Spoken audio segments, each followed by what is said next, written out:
Welcome to the Living Ageless and Bold podcast. I'm your host, Christina Daves, and in each episode, I bring you amazing women who inspire, educate, and share their experiences and journeys along the way. So grab a glass of wine or a cup of coffee, find a cozy spot, and let's relax and have some fun hearing what can be accomplished after 55. Welcome to the Living an Ageless Bold podcast for successful women over 55. I'm your host, Christina Daves, and in every episode, I bring really amazing women who've done some pretty cool things and have some great stories to share and some great information to share with us. And today is really special. This is our inaugural episode, number 1, with my friend Joanne LaMarca Mathisen. Welcome, welcome. And we're going to toast this. I sent her a little bottle of champagne. So if you're on video, you can watch us do this and try not to make a mess. And if you're on audio, you'll hear the pops in a minute. I could do. You go first. Oh, I got it. It's kind of a screw top. It's not that scary.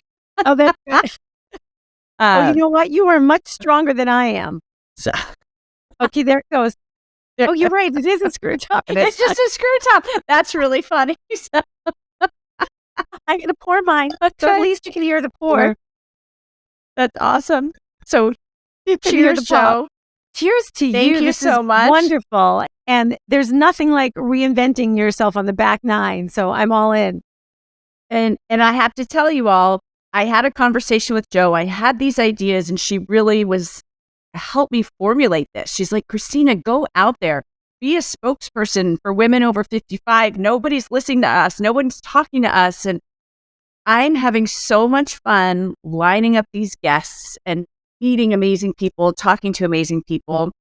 So thank you for everything. Thank you for starting this with me. Oh gosh, it was all you, but thank you for doing things for mature women or immature women. Right, exactly. I think I told you, I read somewhere that they say we're like teenagers with money. So who is our guest? Who is Joe LaMarca Mathisen? Joe has an incredible story, and we're going to go back to the beginning, but she spent over 25 years in media. She was the back end of the 4th hour of the Today Show. She was the executive producer. We're going to talk where she started and how she got to where she was before she left there, and then why she left and what she's doing now. So it's all progression, and it's okay to do all the things that we're doing now. But you had the super cool job when you left college to be a page at NBC. That's a dream job. Tell us about that. That was a dream job. That was really a dream job. I mean, I seriously, I really would pinch myself, like physically pinch myself when I was doing it.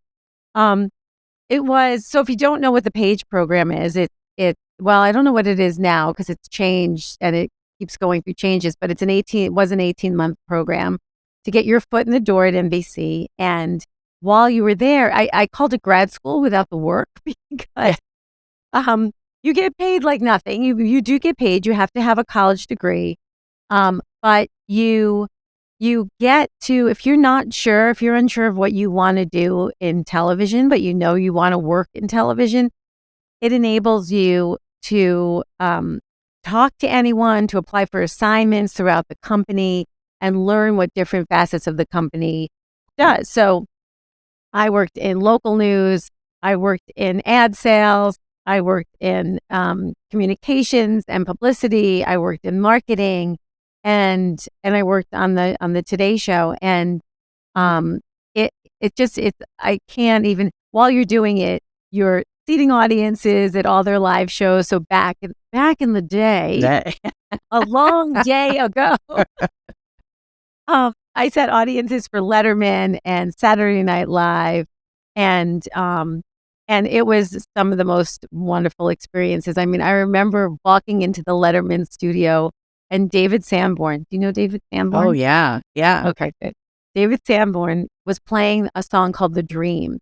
And I had never heard of him. I'm sitting there in my Page uniform waiting for the audiences to line up outside the studio so I could bring them in. And he's sitting in there playing, and I'm sitting in there by myself.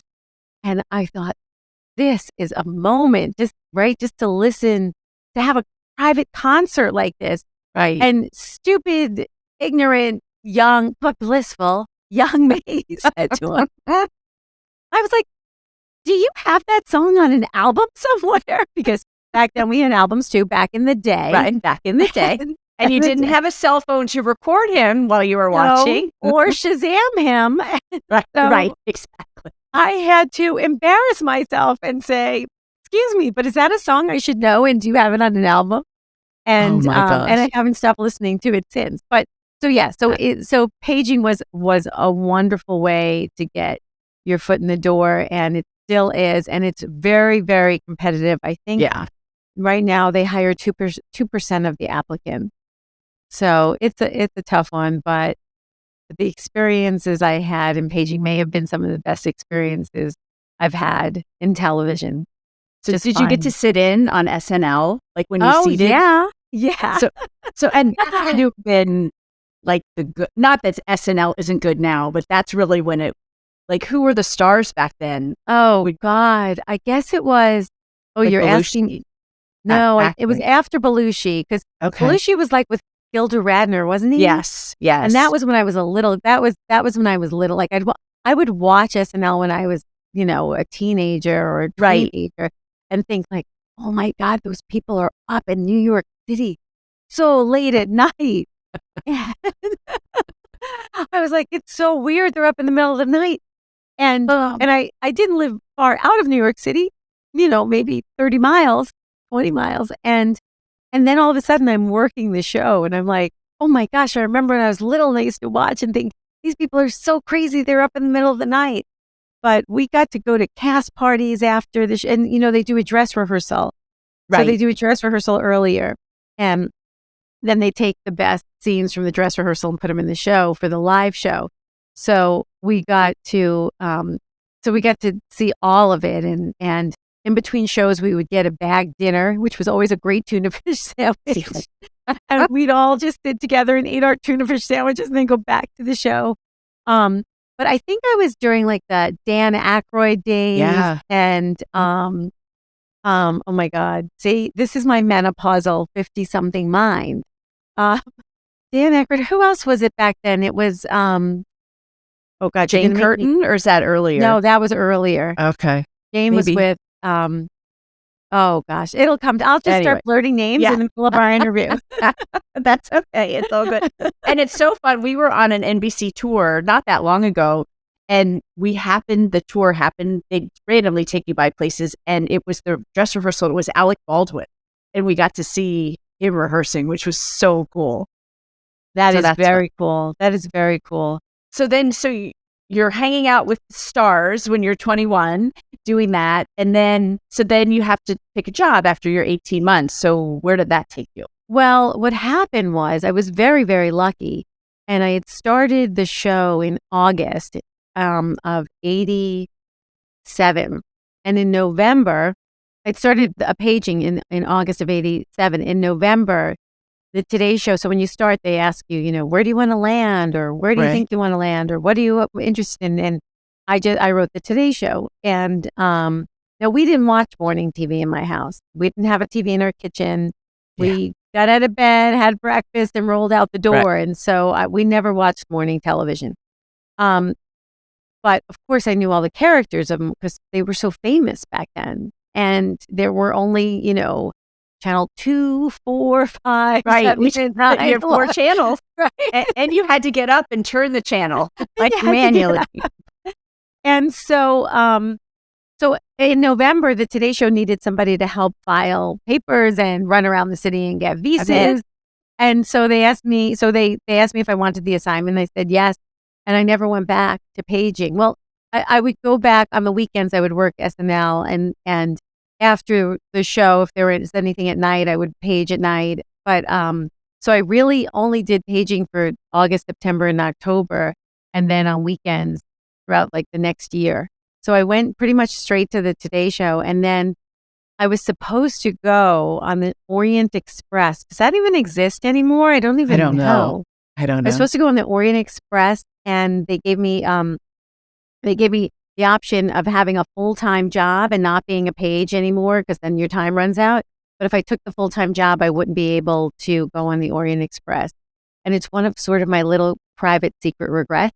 But then I took the full-time job, and then I stayed for about 9 years. I left. I went to CBS, and then I went to the Wall Street Journal, and then I went to CNBC, and then something opened. Then they launched the 9 o'clock hour with Mrs. Brady with Florence Henderson. Yes. And Jodi Applegate and Asher Blake. And so I went back to launch the 9 o'clock hour, and then I stayed from 1999 till 2017, and then I left in 2017. Then I came back, and then back and forth and back and forth. But it's been a great career. Been a great career. So you have kids, your two boys. Do they think, because my kids do not think I am cool at all. Like if I'm on TV, whatever, it doesn't mean anything to them. Do they think it's cool that you were like on the set of SNL since it's still around, or is it just like as mom's job back then? And I said to my son for his 17th birthday, I said, "Do you want me to take you to see SNL? Because you have to be 16, right. I believe." And he's like, "Nah." And I said, "Nah, what is wrong with you? I mean, we watch it at home every Saturday." He's like, "I don't want to go in the city." I'm like, "It's 15 minutes away." Oh my gosh. Isn't that funny? So yeah. So but you were there Today Show, the full progression. You said the 9 o'clock hour. And so how did that come to be? Why Florence Henderson? What did they think she could bring to the show? Like what made them think, oh, we need a lifestyle, we're news and now we're going to start doing fun? I think a lot of it was business, right? So buying a syndicated show to fill the 9 o'clock hour is very expensive. And they already had a studio. They already had a crew. And Florence was on the show, and she was a great guest. And our executive producer at the time thought she would be a great host. And so we launched, it was called Later Today back then. So we launched the 9 o'clock hour. And we launched in a different studio, and we launched, obviously with different talent. And I think then they figured out, well, we could stay in the same studio and not have an entire studio dedicated to another show. And that would cost us less money because then we can use the same crew. And so then a year later, that show was absorbed into the Today Show. And I think that's when it was hosted by Al and Ann Curry at the beginning, and I think Hoda as well. I think it was Al, Ann Curry, and Hoda at the very beginning. Okay. And before it became Hoda and Kathy Lee. So it went through a few rebirths, and now I think it's great. Now I think it's a great hour. It's a really little is. lifestyle, little news. It's such a good mix of everything we need to get our day started. Yeah, that might be a tagline. And if it's not, it should be. And thanks to you, Hoda and I both went to Virginia Tech, and I was trying to put together an event for women in business at Virginia Tech. And through Joe, we got it all together with Hoda's PR people, and I was able to interview her, which was awesome to see her rise. And it was before she became an anchor. She was still just doing her hour, and doing the other stuff on the show. But one of the things she talked about, which was really fascinating, and you were there live with it, is when they started the Hoda and Kathy Lee, she was used to news and used to the earpiece in where people are feeding you stuff. And I guess you all did a segment outside, and Kathy Lee walked up and took her note cards and ripped them up and threw it out. And she's like, "We're just going to talk and have a conversation." And that was Kathy Lee's, that was her secret recipe. I mean, when she did Regis and Kathy, yes, they did not have script, and they did not have, often on these shows, the talent, the newscasters have an earpiece in, so the control room can say, 2 minutes, or ask this question, or whisper in their ear and give them any direction. Kathy wanted none of that. She didn't want to be told what to do. She didn't want to be told what to say. She didn't care how much time she had left. If she didn't have time, we would just go to the commercial later. And that's what made her so brilliant. She just, everything was off the cuff. And here is a really good saying for you and for this podcast. But Kathy, after all of the years she did television, I would, we would talk to her. I would tell her something, or somebody would get, well, you got to hit the commercial in 30 seconds. And she'd go, I don't give a rip. And her, we can't do that. I don't give a rip. And she didn't. And that's what made her golden. But she never had an earpiece in. So when she met Hoda, she was like, bye-bye earpiece. Yes. And it's sort of a little bit of a security blanket, right? Because you know that if you People blank can feed out you. or there's somebody to help you to step in. She said, nope. And they never used them again. They never used it. That's awesome. So we, as their producer, I would stand on the set with them. And sometimes I just hold up note cards that would say, don't forget, ask this, or oh my gosh, bus break for a commercial, or, whatever it is. And so we sort of became, it was very old fashioned. We sort of became their human earpiece. I love it. Well, I think SNL still does that. They still hold the cards up. Yes, they still use, and that's, they hold, we had teleprompter for them, and SNL, I think they do because they move around so much, right? The actors move around so much, and you can often see them looking at the cards because they're not looking at the person they talk to, and you can't really, prompter's small, so prompter sits in your camera, and this, and has a mirror, but it's tiny. So if you are far from that camera, you need to have that cue card. So yeah, SNL has cue cards, and it's sometimes I'm like, you can do better than that. Look at the person you're talking to, then glance over at the or just get some buzzwords. I struggle because I wear contacts to see far, and like now I don't have my contacts in because you're close, so I can see you. But if I go in studio, there's a teleprompter. I've got to debate. Okay, is it going to be a far teleprompter or a close teleprompter? Because if it's too close and my contacts are in, I would need my reading glasses, and then I can't read. What happened to us? All of a sudden, I have a bowl full of reading glasses from 1.0 to 2.75. And now, for everything activity I do, I have to wear a different setting. So if I'm walking, I wear if I'm walking, I don't have to wear anything. If I'm driving, I wear a 1.0. If I'm driving at night, I'll wear 1.5. If I'm reading, it's a 2.5. So here's the best thing about all of this show, all these things when we're talking about way back when and how we did it, our audience is all resonating with this. They're like, oh yeah, I remember. When did I start wearing I remember I cried when my dad got glasses, and now, I can't go anywhere without them. I remember people telling me, oh, just wait. So I keep telling my daughter, I'm like, you wait, you tease me about things. You wait. I can't wait to see this when it happens to you. It's so true. Okay, back to the Today Show, because how cool, 20 plus years. Tell us some of your favorite stories, your favorite guests, like just the real memory makers. Let me have a little sippy sip first. Okay, cheers. I will too. So, okay, so I'm a Cher fan, and I'm sure a lot of people listening are Cher fans because it's their generation, right? In fact, can you see her behind me? Yes, I do see her. So yeah, people on video, there's Cher back there in her full hair. Yes. And if you were in my office, you would see a lot of Cher paraphernalia. And so I've been a Cher fan since I'm 6 years old. I was the secretary of the International Cher Fan Club for a while. When I was in sixth grade, my parents took me to see my first Sonny and Cher concert at Westbury Music Fair on Long Island. And I'd never met her.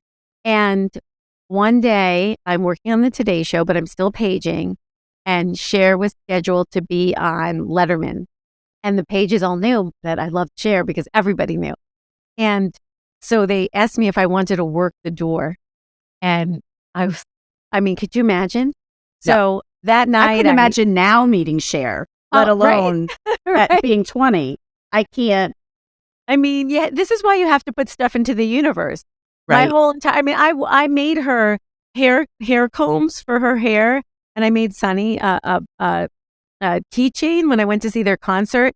And I went to the security guard and I was like, "Can I bring this to Sonny and Cher, please?" And it's very, vulnerable 12-year-old. And he was like, no, honey, you can't, but I can take that for them. And I always wondered if she ever got my hair combs and he ever got my keychain, and hoped that one day I would meet them. So on this day, I'm standing at Letterman's door, and there walks Cher, and this had to be in 1988.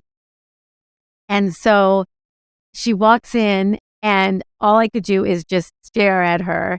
And she must have been in her 40s, I guess, right? Because this is like 30 years ago, and she's in her 70s now. 70s, so she's in her 40s. And all I remember is how tight her face was. Yeah.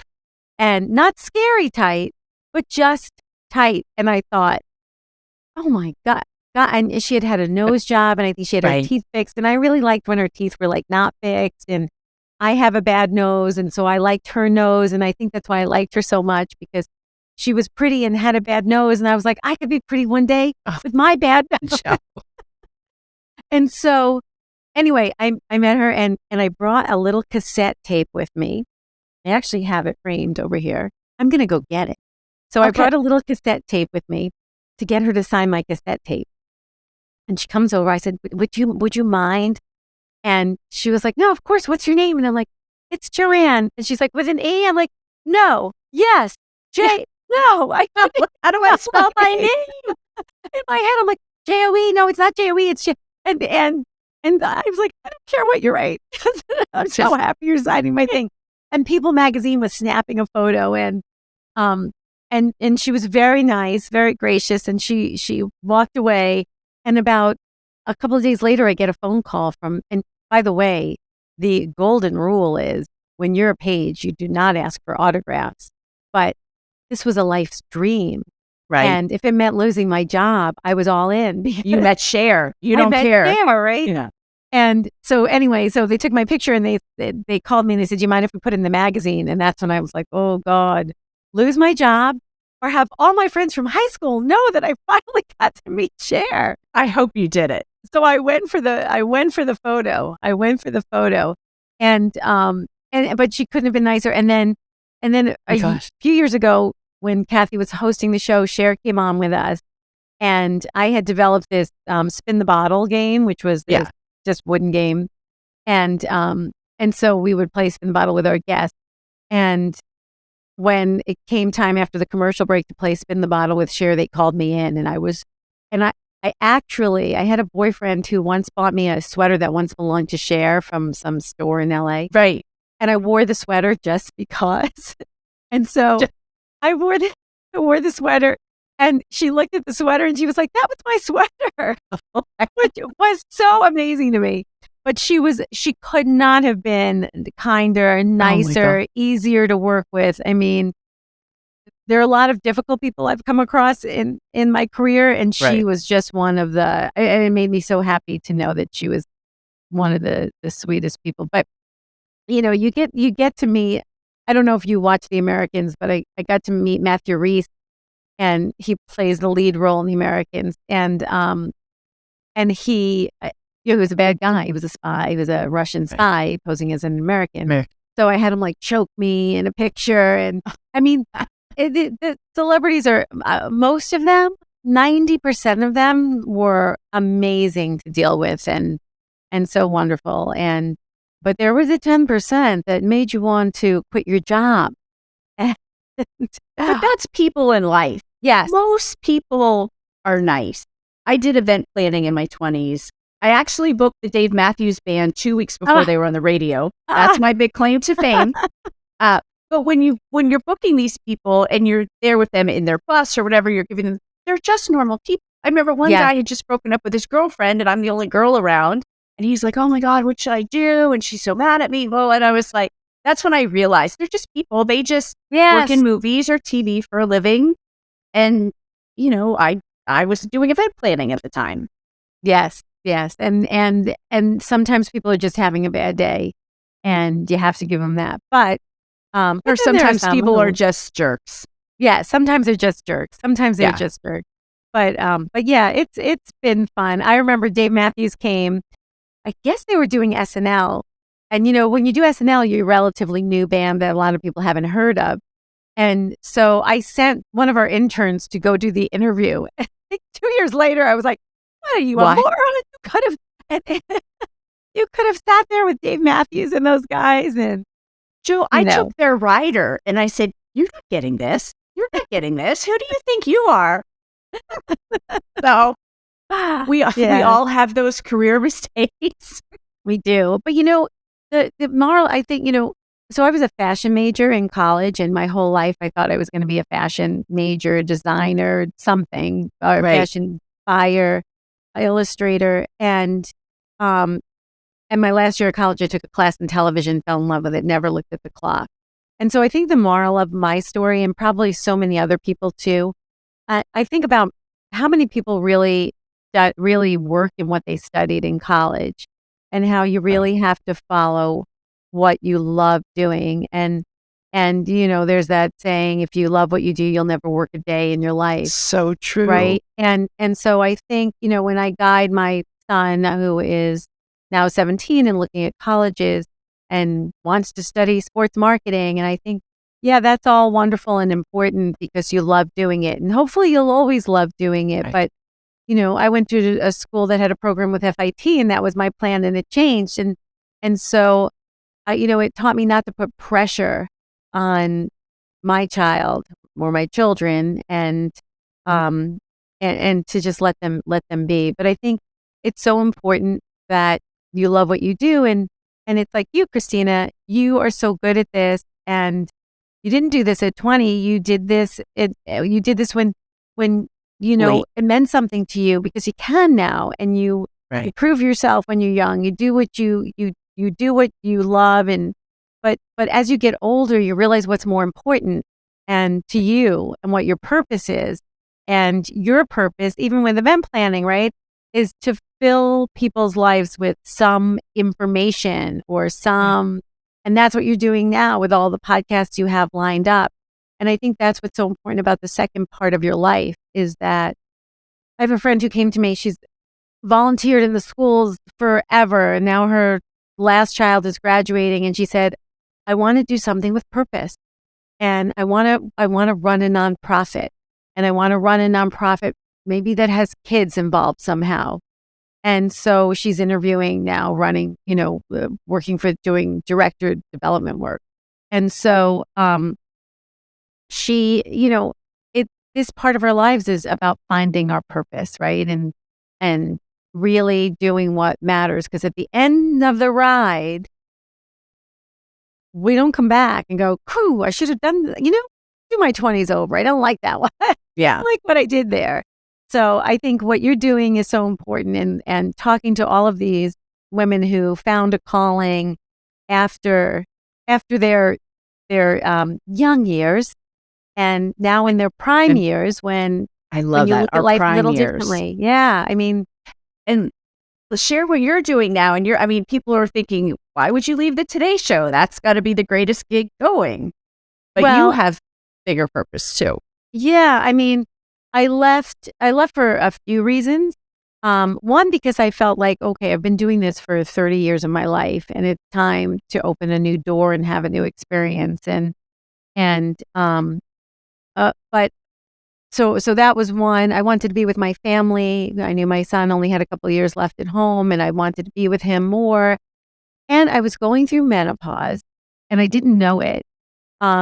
And I had all these symptoms that I didn't know were symptoms of menopause, including insomnia, which kept me up all night. And then I'd have to get up and I would get hot flashes. So I figured, like, I'm in it. I guess I'm in it. But and I would, I remember saying to my staff when I came back for the last time in 2019, I was like, listen, I think I'm going through menopause. So if I ask you something 92 times, it's not because I'm trying to be a pain. Break. It's just because I have brain fog. And so when I left and realized that all these years I've been dealing with different symptoms that would come and go, joint pain that lasted a few months and then mysteriously disappeared, and hives that would appear in a rash after a run, and then all of a sudden months later it stopped coming, and anxiety. And it was getting harder to wake up in the morning when you don't go to bed until 5 o'clock and you have to get up at 6. And so anyway, so I started working on this documentary with a friend of mine who was not a friend, until we met through our struggle to survive. To survive the prime menopause. years. Yeah. Our struggle to survive through the prime years. There's something not right about that. But anyway, and there's a wonderful scene in Fleabag where Kristen Scott Thomas, and if you're going through menopause, please look up the Kristen Scott Thomas menopause scene in Fleabag, because she talks about how awful it is, but then she talks about how at the end it is magnificent, because like Kathy Lee, you don't give a rip. But anyway, so I started working on this documentary, and because I was so lost, and the woman that I'm doing it with was so lost, and between the two of us, we were like, we can't let the women who come after us be as lost as we are. It's not right. And so we started doing this. We've talked to some fabulous people. We've talked with Sharon Malone, who is Michelle Obama's doctor, gynecologist.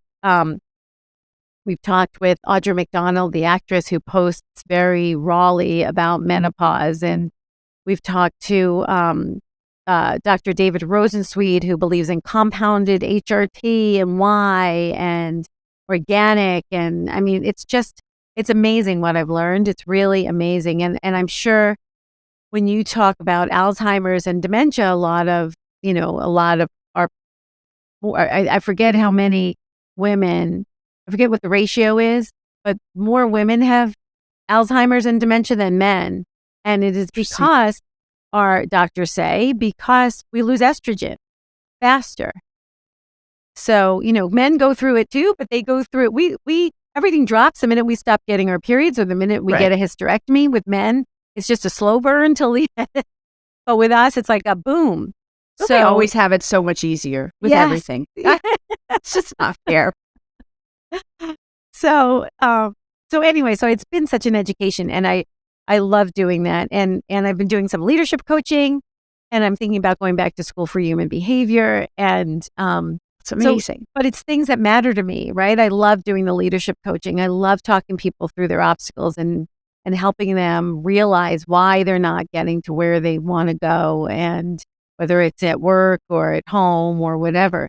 So, and it helps people. And that's my purpose now. I want to help people. I want to help women have a better quality life through menopause, and want to help people have realize their dreams and their goals, because when you put it out there, it happens, right? It happens. Look what you did. You helped me with this, and look at what you did. Look at what you're doing right now. It's incredible, and I'm so happy. Like I'm so I cannot thank you enough. I'm so excited for your documentary to come out, and if anyone's watching and they like you, everyone's gonna love you and want to work with you. How do they reach out to you? We have a web Facebook page called "It's Not Me, It's Menopause." Love it. And or you can email us at myMenoStory@gmail. Okay, and we'll put all that in the show notes so everybody will have it. So I have a couple questions that we ask everybody. What is your greatest accomplishment since you turned 50? Oh my God, since I turned 50. I think my greatest accomplishment is living life on my terms. Love that. I think it really, turning 50 woke me up. Really woke me up. I think you wake up at 50 and it's like, no, this is about me now. It's okay. And you do realize, I mean, I do live my life like this is the back nine. And I love when you said that. You sent me that. Yeah. And I might steal that, but that's these good. These are the years, right? You want people in your life who fill your cup and whose cup you can fill. And you want everything to have a meaning. And so I just think these are some real important years, and to take care of yourself. And we can make a difference. Okay. And then where do you see yourself in 10 years? Oh, I see myself traveling all over the world and living in different places for a month at a time, and becoming, dedicating my life to leadership coaching and counseling people in 10 years. For sure. You're so good at that. So Joanne LaMarca Mathisen, thank you for episode 1. Cheers to you, and congratulations. Thank you. And thank all of you all who are listening or watching. to our first episode of Living Ageless and Bold. If you haven't subscribed yet, this is the first one. Hit the subscribe. Feel free to leave a review. Joe is amazing. And you can head over to our website, livingagelessandbold.com, where we'll give you inspiration, education. We'll have special offers and experiences for women just like us over 55. So thanks for joining us. And remember to never stop living ageless and bold.